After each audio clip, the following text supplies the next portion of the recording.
it is a little bit strange to hear one's sort of lists of accomplishments and awards in this context.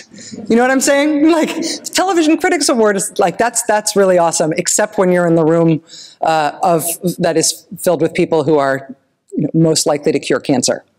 Slightly humbling. But Dr. Tessia Levine, thank you for that kind introduction. Thank you for the gracious welcome to Rockefeller. This is a humbling setting, and this is intimidating company. I am grateful for the opportunity to be part of this celebration and the presentation of this award. Richard Engel is grateful for the opportunity to host the Rachel Maddow Show tonight from Paris. As to my own academic background, as Dr. Tessia Levine mentioned, I do have a DPhil in politics from Oxford University. I have to tell you, though, that in the field in which I work now, the only people who call me Dr. Maddow mean it sarcastically. They've pronounced the honorific with profound sarcasm as a way of making fun of me. This is therefore sort of nice to step out of my anti-intellectual, rough and tumble professional life and to be in a room here full of, I would say, probably mostly women, where if you don't know exactly how to address somebody you meet tonight, your best guess is to call her doctor something, and you will probably be right. We all know the history of this award. We all know the basics, at least, of the scientific legacy of Dr. Paul Greengard, which cut the path to where we are tonight. Dr. Greengard, of course, pioneered basically our human understanding of the nervous system at the molecular level. He turned protein and phosphoprotein abnormalities into our first window into the biological bases of everything from Alzheimer's to addiction to Parkinson's to depression. Somebody like Paul Greengard has earned his name on all of these buildings.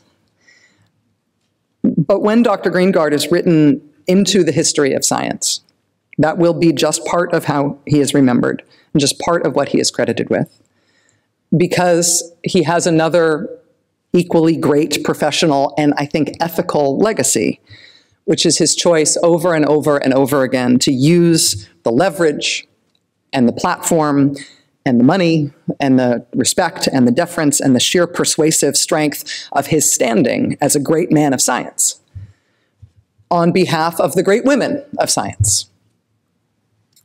And men don't generally do that.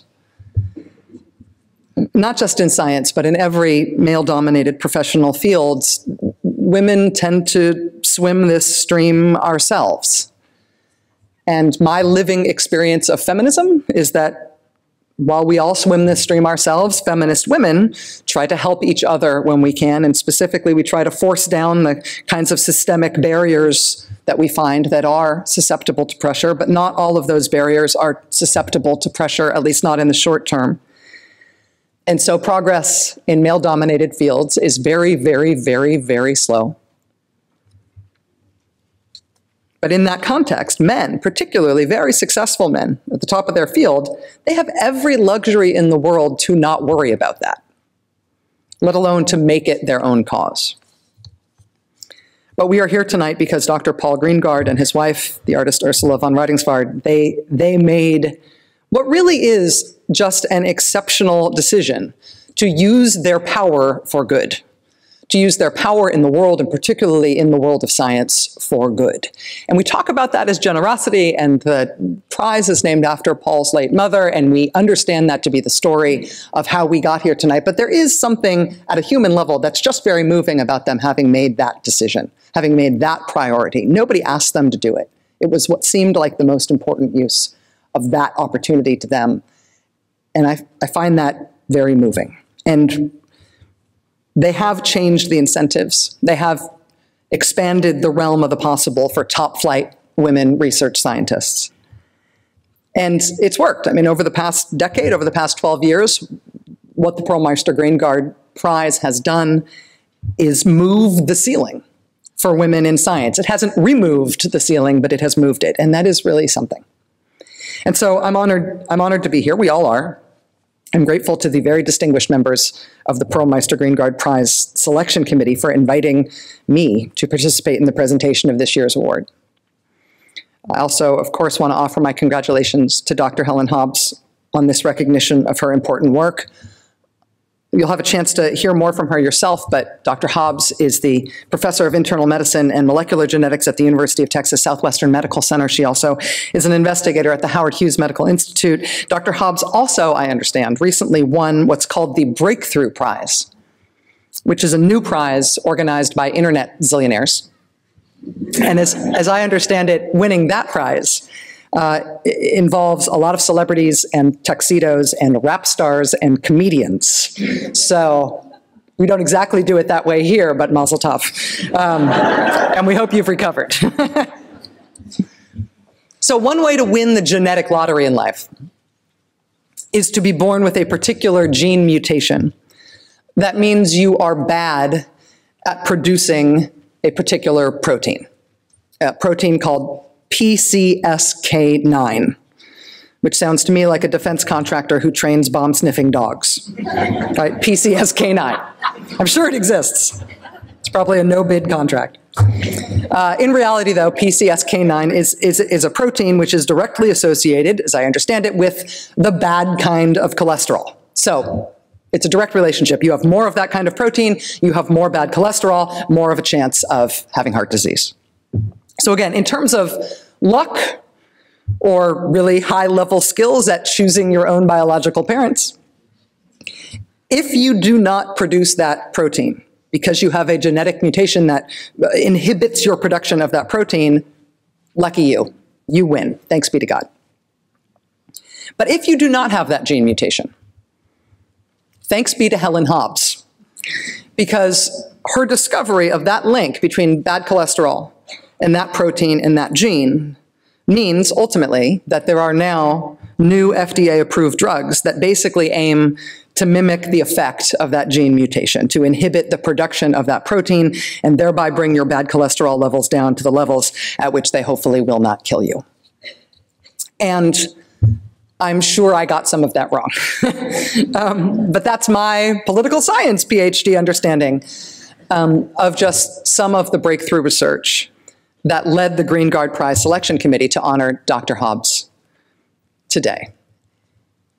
And, you know, that's kind of a stunning breakthrough. And the work it took to get there, I'm sure, is complicated and painstaking and time-consuming and collaborative, and it's a push-me, pull-you. And you don't exactly know where you're going to get there, and you don't know until you're there that you are there. But the breakthrough in the end is big enough that it makes sense in big, simple terms, even as explained by a middle-brow cable news host. And it's also a big enough breakthrough that it is saving lives in the world right now. And as somebody whose academic and professional expertise is in politics and not in hard science, it is really heartening to be able to describe such pure human progress. Because in the world right now, progress feels hard to come by. Internationally, in terms of what's in the forefront of our minds right now, in the front pages of our newspapers, and in our hearts, and in some cases in our nightmares, I mean, if you're an optimist and you think of humanity's march toward progress and dignity as being 2 steps forward, 1 step back, even if you are that kind of optimist who thinks about our efforts toward progress in that way, I think you still have to concede that on that human march, we are in the 1 step back part right now. The death toll in the Paris terrorist attacks on Friday now stands at 129. There are so many serious injuries among the several hundred other people who were wounded that that death toll is expected to rise, possibly considerably. The law enforcement response we see in hundreds of police raids in Belgium and in France and in other countries across Europe, the French state of emergency that apparently is now going to be extended for months, that will streamline police accountability and protections for civil liberties to the point where, for example, there will no longer be judicial warrants issued for police actions and searches. The military response we have seen already in the increased pace and the increased aggression of airstrikes against ISIS-held territory in Syria. After making a determination that ISIS was also responsible for the downing of that Russian passenger jet over Egypt, Russia today not only increased its airstrikes against Syrian territory, for the first time, Russia started shooting cruise missiles into Syria from submarines. And this is something that they had tested before, but today marks the first time Russia has ever fired sea to air to land missiles from submarines in wartime ever. So as a news host, it's my job to make things like that understandable, to explain things well and fairly and in terms that make sense and in terms that make you want to consume more news and information, not less. Even in times of generalized despair, I think of it as a civic responsibility and my own professional goal to present the news in a way that makes people not want to shut it off, to not despair, to not grow so cynical that we retreat from knowing about the world. And that's true on everything that I cover, but explaining the role and the challenges of our country in wartime and in the world, and for good and for bad, that is my real passion. And so that puts me in sort of a weird place, because as a woman and as a liberal, it is unexpected and I think sometimes unwelcome in my field that my main area of interest is national security and military affairs and the politics of war. But that is who I am. And all women working in male-dominated fields know that there's no one secret to thriving and winning in a profession where in any given room on any given day, there is somebody who is seeing you at your professional best, who nevertheless still thinks when they look at you that your highest calling should probably be to try to help a man reach his full potential in this field. There's no secret, there's no one weird trick to defeating that. But naming it and making fun of it when it happens and confronting it, it at least helps. In my field, I have found that women come interview with me because they want a job, but men come interview with me because they want help from me with their careers. I mean, I don't mean to be weird about this, but there's a whole corner of the building in which I work that has my name on it. I do work in this like tiny little specific niche of the news business, but it happens to be one niche where I literally put my own name on my own show and on the mugs and the t-shirts and everything. And I run a huge staff and I have complete editorial control over what I do. I am in my field, I am not a secretly powerful middle manager. I am the name on the plaque at the elevator.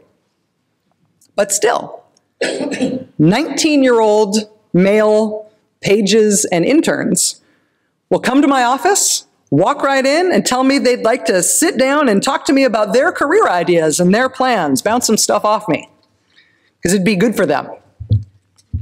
And I'm sure it would. But it's interesting. I've had this gig for 8 years now, and that is the most specifically gendered phenomenon of my corporate life thus far. No young female intern or staffer has ever done that, let alone expected it. And I have, without being asked, offered help with their careers to female colleagues and coworkers when I can do it, but I find that women generally don't want it or they're suspicious of the offer. It wouldn't occur to them to accept because women in male-dominated fields are really used to getting it done on our own. So, I mean, make of that what you will. But honestly, bottom line, here's to women getting it done however we get it done. Here's to anybody getting it done when we're talking about the kind of unqualified, inarguable, clear progress that we honor tonight, achieved by brilliance and luck and persistence and pushiness and support. And here's to the men and women who have, through achievement and through selfless activist effort, gone out of their way when they didn't need to make a better, flatter playing field for research, for science, for the progress of human endeavor. If women and girls are going to contribute our half to humankind's potential, we do need mentorship and we do need advocacy. We do need confrontation sometimes on our own, sometimes on our behalf. We do need champions, like Paul and Ursula have been in biomedical research. But we also need stars. We need women who win, by hook or by crook. We need women heroes who do previously unimaginable things, who answer questions that nobody else could answer except them. We need people like Dr. Helen Hobbs, and I am honored and very humbled to be here to help celebrate that fact tonight. Dr. Hobbs, congratulations, and thank you.